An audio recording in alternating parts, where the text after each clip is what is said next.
Bonjour à tous, alors aujourd'hui, petit exercice sur le chapitre des polynômes d'endomorphisme avec le fameux théorème de Cayley-Hamilton, les polynômes annulateurs, le polynôme caractéristique. Donc, la question, ça va être assez rapide, mais ça permet de réfléchir bien sur les choses. Donc ici, on prend F, un endomorphisme d'un R espace vectoriel E, en dimension finie, et on va montrer qu'il existe toujours une droite ou un plan de E, donc stable par F. Alors, comment attaquer le problème? Tout d'abord, imaginons un vecteur propre. Alors ça n'existe pas toujours, c'est ça un petit peu le problème, hein. Mais imaginez, on prend donc lambda appartient donc au spectre de notre endomorphisme, hein, ça veut dire qu'il existe un x donc différent du 0 de E, tel que f de x égale lambda x. Et effectivement, si je considère donc ici l'espace donc E, alors je vais pas l'appeler lambda, je vais l'appeler donc ici, on va pas l'appeler E, on va appeler f.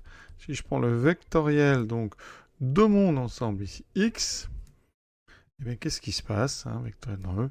Eh bien, quel que soit donc y appartenant à f, donc il existe un réel, alors je vais l'appeler alpha, alpha réel, tel que, donc ici déjà, y c'est donc un multiple de x, et f de y par linéarité, c'est alpha f de x, donc alpha lambda f de x. Donc ici, vous voyez, ça, c'est un réel. Donc f de y appartient bien à f. Donc on a stabilité par f, d'accord? Donc, ça veut dire qu'ici, dès que vous aurez trouvé une valeur propre, eh bien avec un vecteur propre, vous fabriquez une droite stable par f. Donc le problème va être justement pas quand on a des vecteurs propres, mais quand justement, dans les cas où il n'y en a pas. La question qu'il faut absolument se poser, c'est mais quand est-ce qu'on n'a pas de vecteur propre quand on est dans un R espace vectoriel? Eh bien, c'est simple, il suffit, et là, ça va être le terme de Cayley-Hamilton qui va intervenir, il suffit que, eh bien, votre polynôme caractéristique n'ait pas de racine réelle. S'il n'y a pas de racine réelle, vous n'avez pas de vecteur propre. Alors, donc, on va s'attaquer à notre polynôme caractéristique. Donc, c'est l'occasion de rappeler ce que c'est que ce terme de Cayley-Hamilton. Le polynôme caractéristique d'un endomorphisme en dimension finie, ou de matrice, c'est un polynôme annulateur. Ça veut dire que ici, quand on est en dimension finie, si vous prenez qui u de u, eh bien, ça donne donc l'application nulle de notre de L de E. On prend donc U appartenant aux endomorphismes de E avec E de dimension finie. On va faire un premier cas tout de suite. Premier cas, eh bien, U possède une valeur propre. Réelle possède une valeur propre réelle. Autrement dit, le polynôme caractéristique qui de grand x, alors on va l'appeler alpha, une valeur propre réelle alpha, et bien ce polynôme, alors je n'ai même pas besoin de mettre de 1, alpha suffira, ce polynôme qui u de x est factorisable par donc un polynôme du premier degré qui est x moins alpha. D'accord? Et comme on a une valeur propre alpha, je refais un petit peu ce qu'on a fait au début, il existe donc un x. Donc différent de 0 de E, tel que f de x égale alpha x. On considère donc l'espace f qui est le vectoriel donc de ce x. Effectivement, dimension de f est égale à 1, donc c'est une droite vectorielle, d'accord? Droite vectorielle. Alors qu'est-ce qu'on prend? Donc, je répète ce que j'ai fait tout à l'heure. Donc on prend donc soit y appartenant à f, donc il existe, alors il faut un coefficient, donc il existe bêta appartenant à R, tel que y s'écrit bêta fois x. Dans ce cas-là, f de y, c'est bêta fois f de x. Comme x, c'est un vecteur propre pour la valeur propre alpha, ça fait bêta alpha de x. Et donc, effectivement, ceci étant réel, on a f de y qui appartient à grand F. Donc, on en déduit que f de grand F est inclus dans f. Donc, stabilité par f. Et même ici, on aura f de grand F égale à f. Alors maintenant, on attaque le deuxième cas qui est intéressant, c'est quand U ne possède pas de valeur propre réelle. Alors je vais vous donner un exemple. Une matrice simple, on va prendre la matrice d'endomorphisme, donc ça sera A. Je vais prendre 0, 0, et on va prendre par exemple moins 1 ici et 1. Quand on regarde donc le polynôme caractéristique, d'accord, donc le déterminant de x, identité moins A, Donc ici, je mets donc x moins 1 à x. Quand on calcule, ça fait x carré plus 1. Effectivement, ça c'est un irréductible de R de x parce que delta est strictement négatif. Donc on n'a pas de valeur propre. Et donc, pas de valeur propre, pas de vecteur propre. Parce que si vous aviez un vecteur propre, vous auriez des valeurs propres. Donc ici, pas de vecteur propre. Donc vous voyez que ça arrive. Donc il faut vraiment se préparer à ça. Alors, c'est là qu'on va regarder le théorème de Cayley-Hamilton. Comme il n'y a pas de vecteur propre, pas de valeur propre, donc ça veut dire que le polynôme qui u de x, d'accord, ne se factorise pas, n'a pas de facteur du premier degré. Donc, il est factorisable en produit de second degré. Donc, il est factorisable en irréductible du second degré, c'est-à-dire des polynômes secondaires avec un delta négatif. Donc, qui de u de x sera en fait le produit pour i égale 1 à un certain nombre p de polynômes du second degré ici, donc touche unitaire x, donc plus, alors on va mettre ai x2, pardon, plus aix plus bi. Et ici avec une multiplicité, on va mettre par exemple n i, voilà. Et ici avec tous les delta i, donc qui sont différents de 0, c'est-à-dire qu'à chaque fois, donc ai carré moins 4 bi doit être strictement négatif. Voilà, obligatoirement. Donc ça sera bien votre polynôme caractéristique. Avec un certain nombre, vous voyez, de facteurs, et avec ici des puissances qui peuvent être 1, 2, 3, etc. Ça dépendra vraiment de l'endomorphisme.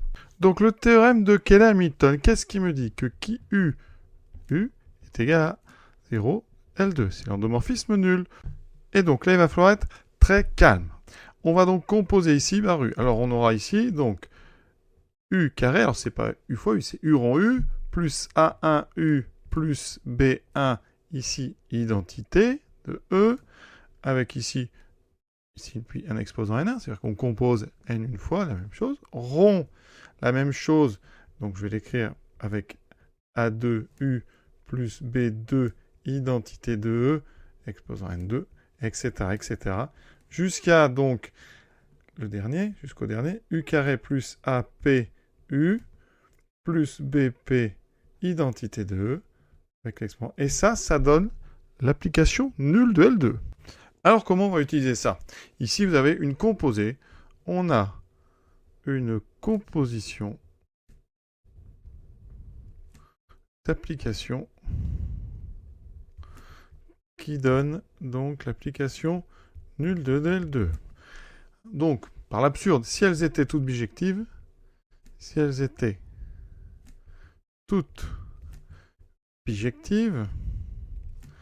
alors ça ne donnerait pas 0,2. La composée serait bijective. La composée serait bijective. Donc, ça ne donnerait pas l'application nulle. D'accord? Conclusion, il y en a donc une, parmi toutes celles-là, qui est non bijective. Donc, il existe un i, d'accord, appartenant à l'intervalle, donc ici, eh bien, on est entre 1 et p, d'accord, un entier entre 1 et p, tel que, eh bien, u carré plus ai u plus bi identité de e n'est pas bijective. Et donc, ça veut dire que son ker n'est pas réduit à 0. Donc, ker, alors, ici de u2 plus ai u plus bi identité de e est différent de 0,2. Donc, il existe un x appartenant à e tel que, eh bien, u2 plus aiu plus bi identité de e appliquée en x est égal au 0 de e. Et maintenant, c'est là que ça devient intéressant. On va regarder l'image de x par notre application linéaire, ici que j'ai appelé u. Donc, montrons que la famille x, u de x, est libre Autrement dit, on va montrer que u de x n'est pas dans le vectoriel de x. Hein. Supposons donc que u de x appartienne au vectoriel donc, de x. Ça veut dire que, dans ce cas-là, il existerait bêta appartenant à R tel que u de x serait égal à bêta fois x, d'accord? Et ça ferait de bêta une valeur propre. Bêta serait valeur propre réelle. Et ceci est absurde, puisqu'on est dans le cas où il n'y a pas de valeur propre réelle. Donc, ça veut dire que u de x n'appartient pas au vectoriel de x. D'accord? Et donc, la famille x, u de x, est libre.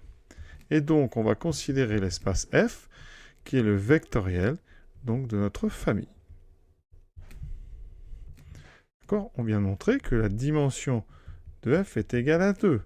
Donc, F est un plan vectoriel.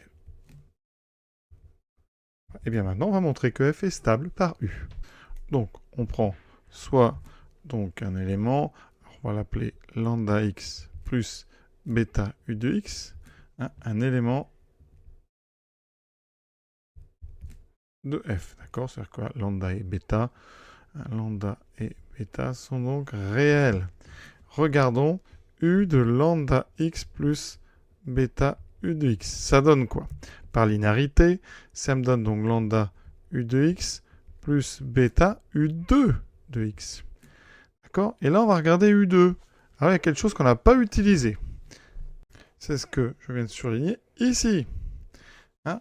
On sait que U2 plus AIU plus BI identité de E, si je l'applique en x, ça donne le 0 de E. D'accord? D'ailleurs, ici, il y a une petite faute de frappe. Non, c'est bon. Ça donne ça. Donc, ça veut dire que on peut exprimer U2 de x. U2 de x, c'est moins A1 AI U de x moins BI x. Donc, quand on met ça là-dedans, ça veut dire que U de lambda x plus bêta U de x est donc égal à lambda U de x, donc plus donc bêta, donc moins bêta AI U de x, moins bêta BI U de x. Et vous voyez bien que ça appartient à F. Hein. Et donc, bien, ça veut dire que, effectivement, notre élément, donc lambda x plus bêta U de x avec lambda et bêta réel quelconque, appartient à F. Donc, grand F est stable par notre endomorphisme U. Et comme c'est un espace de dimension 2, on a déjà dit c'est un plan. On a donc trouvé un plan vectoriel qui est stable par notre application U. Donc on vient de démontrer dans tous les cas que soit vous avez un vecteur propre et dans ce cas-là vous avez une droite stable par notre endomorphisme, ou alors il n'y a pas de vecteur propre et grâce aux irréductibles de degré 2, on aura un plan stable par et voilà, c'est un très joli exercice, je trouve, parce qu'on rentre vraiment au cœur des choses, sans utiliser ni de matrice ni rien. Donc voilà, réfléchissez-y bien. Il y a peut-être quelques petites erreurs ici de frappe ou d'écriture. Voilà, n'hésitez pas à me le dire. En tout cas, j'espère que ça vous aura plu. Je vous souhaite une bonne fin de journée à tous et à bientôt.